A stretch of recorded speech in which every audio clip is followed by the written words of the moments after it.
From pirate radio to Glastonbury Grime music's evolving connection to class. I text a couple of my friends to ask them about their earliest memories of grime music. When Watch Wiley says Stormzy is an inspiration. Bang showbiz. As much as race is intertwined in the UK's music culture, social class has a role to play, too. That's the fabric of a lot of underground and urban music genres.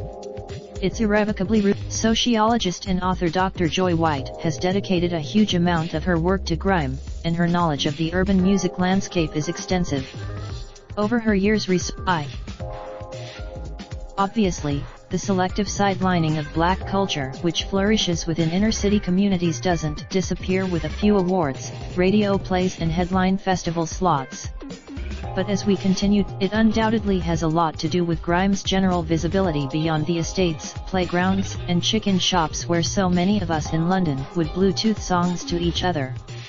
After a peek in you may have read the news reports recently about police asking YouTube to remove drill music videos because of their apparent potential to cause a.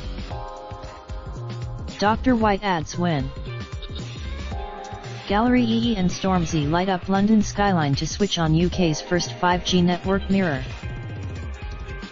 The grime scene is a site of emancipatory disruption. A place where while grime is absolutely the influence of location and community on grime is defining. The energy that watch Tom Hardy, Tiny Tempa and Gareth Southgate meet royals about Youth Violence Press Association. MSN UK are empowering happiness for Mental Health Awareness Month. Find out more. Raindrop, drop top smoking, no cooking the hot pot. Fucking on your bitch, yeah, that. Looking up, open the park.